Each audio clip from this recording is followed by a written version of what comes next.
Thumbnail बघून आलात ना? चला व्हेरी गुड.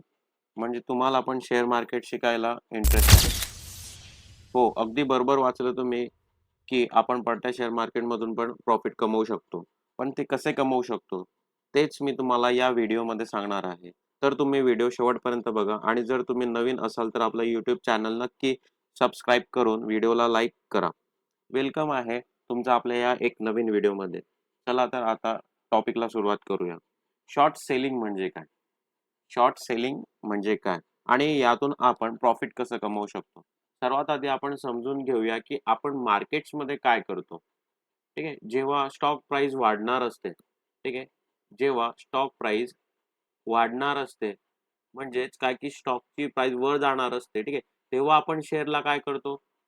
नेहमी बाईंग करतो. ठीक आहे. आणि त्या शेअरची प्राइस वाढल्यावरती, ठीक आहे, तिथून आपण प्रॉफिट बुक करतो.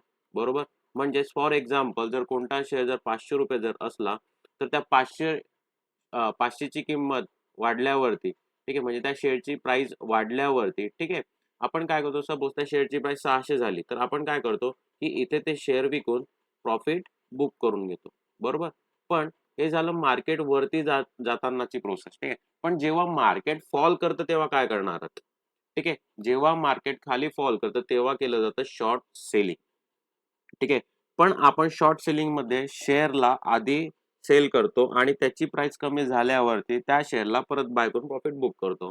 म्हणजे जसं की फॉर एक्झाम्पल तुम्हाला वाटतं की XYZ स्टॉक आज इंट्राडेमध्ये खाली फॉल करू शकतो. काय? डाउन साइड जाऊ शकतो. ठीक आहे. तर तेव्हाच आपण त्या शेअरला सेल करू शकतो. तेव्हा आपण त्या शेअरला काय करू शकतो? सेल करू शकतो. आपण शॉर्ट सेल तेव्हाच करतो जेव्हा टेक्निकली प्राइस खाली जाणार असते. टेक्निकली या पद्धतीने खाली जाणार असते तेव्हाच आपण त्याला काय करू शकतो? सेल करू शकतो. ठीक आहे. मग आता जसं की फॉर एक्झाम्पल या स्टॉकची प्राइस होती ₹500. ओके. आणि तुम्ही याला सेल कराल. ठीक आहे. आता याच्यामध्ये तुम्हाला प्रॉफिट केव्हा होईल? जेव्हा याची प्राइस या 500 पेक्षा खाली जाईल तेव्हा. जसं की 490, 480, 470 या पद्धतीने जेव्हा या स्टॉकची प्राइस खाली फॉल करेल तेव्हा तुम्हाला फायदा होतो. ठीक आहे. आपण शेअर बाय करून प्रॉफिट तर कमवू शकतो. पण जेव्हा स्टॉक प्राइस फॉल करते तेव्हा काय केलं जातं? तर तेव्हा लक्षात ठेवा, की तेव्हा काय केलं जातं? शॉर्ट सेलिंग केली जाते. हो, बरोबर आहे. आता तुम्हाला वाटत असेल जे शेअर माझ्याजवळ आहेच नाही तर मी त्यांना सेल करून प्रॉफिट कसं काय करणार? जर आपल्या जवळ शेअर नसले तरी ब्रोकर आपल्याला सेल करायला परमिशन देतो. असं समजून चला, की आपल्या जवळ शेअर नाहीये, पण ब्रोकरकडे तर शेअर आहे. जो तुमचा ब्रोकर आहे त्याच्याकडे तर शेअर आहेत. ठीक आहे. मग असं समजून चला, की ब्रोकरकडून आपण उधार घेतलेले आहेत किंवा सेल केलेले आहेत. पण जे तुम्ही उधार किंवा सेल करणार आहेत ते शेअर ब्रोकरला रिटर्न बाय करून पण तुम्हाला द्यावे लागणार आहेत. ठीक आहे. चला आता याच्यामध्ये थोडंसं आपण एक एक्झाम्पलने समजूया, की याच्यामध्ये तुम्हाला प्रॉफिट आणि लॉस कसा होऊ शकतो. ठीक आहे. याच्यामध्ये तुम्हाला प्रॉफिट आणि लॉस कसा होऊ शकतो. आता मी तुम्हाला सांगितलं, की तुम्ही शॉर्ट सेल केव्हा करणार आहात. ठीक आहे. जेव्हा प्राइस टेक्निकली तुम्हाला वाटतंय डाउन साइड जाईल, यानी की फॉल करेल. ठीक आहे. तेव्हाच तुम्ही काय करणार आहात, त्याला सेल करणार आहात, यानी की शॉर्ट करणार आहात. ठीक आहे. आता जसं की फॉर एक्झाम्पल तुम्ही शॉर्ट केलं ₹500 आणि क्वांटिटी तुम्ही 1000 क्वांटिटी तुम्ही सेल केली. ठीक आहे. मग आता तुम्हाला माहिती आहे, की शॉर्ट सेलिंगमध्ये या स्टॉकची प्राइस काय व्हायला पाहिजे, खाली फॉल व्हायला पाहिजे. ओके. मग तुम्हाला मी सांगितलं, की या स्टॉक जे तुम्ही सेल केले आहेत, हे तुम्हाला ब्रोकरला परत सुद्धा द्यायचे आहेत. बरोबर? मग सपोज असं कन्सिडर करा, की याची प्राइस फॉल होऊन तुम्ही 490 ला तुमचा प्रॉफिट बुक केला. इथे काय केलं तुम्ही? तुमचं 490 ला प्रॉफिट बुक केलं. आता जर तुम्ही पाहिलं याच्यामध्ये डिफरन्स कितीचा आला? ₹500 ला तुम्ही सेल केला होता. 490 ला तुम्ही एक्झिट केलं, यानी प्रॉफिट बुक केला. बरोबर? तर याच्यामध्ये जर तुम्ही पाहिलं तर ₹10 यानी 10 पॉइंट. ठीक आहे. 10 पॉइंटचं तुम्ही प्रॉफिट बुक केला. बरोबर? मग तुमच्याजवळ क्वांटिटी किती होती? 1000. ठीक आहे. बस या 1000 ला जर मी 10 ने जर मल्टिप्लाइंग जर केलं, तर माझं आन्सर येतं 10,000. माझं आन्सर येतं 10,000. ठीक आहे. तर याच्यामध्ये बघा या पद्धतीने आपल्याला प्रॉफिट होऊ शकतो. पण याच्यामध्ये लॉस केव्हा होईल short सेलिंगमध्ये?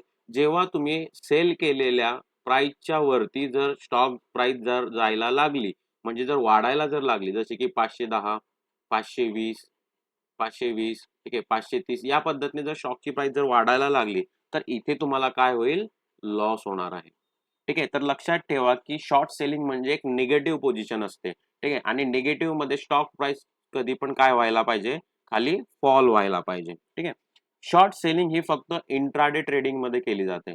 Short selling only intraday आणि डेरिव्हेटिव्ह इंट्राडे मध्ये आणि डेरिव्हेटिव्ह मध्ये केली जाते.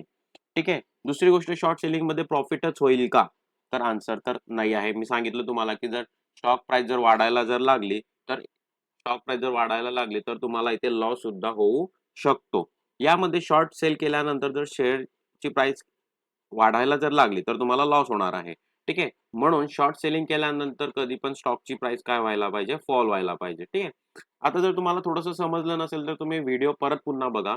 ठीक आहे. तुम्हाला या एक्झाम्पल्स मध्ये पूर्णपणे क्लिअर होऊन जाईल की शॉर्ट सेलिंग केव्हा केलं जातं. ठीक आहे. जेव्हा मार्केट फॉल करणार असतं तेव्हाच तुम्हाला शॉर्ट सेल करता येतं. ठीक आहे. हाच होता आज आपला टॉपिक. ठीक आहे, की शॉर्ट सेलिंग. शॉर्ट सेलिंग हा व्हिडिओ तुम्हाला कसा वाटला?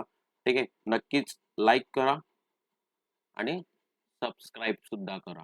ठीक आहे. आणि जर तुम्हाला काही डाउट्स असतील किंवा काही क्वेश्चन असतील तर कमेंट्स करा. मी तुम्हाला त्याच्यामध्ये त्यांचा आन्सर तुम्हाला पाठवून देईन. ठीक आहे. Thank you.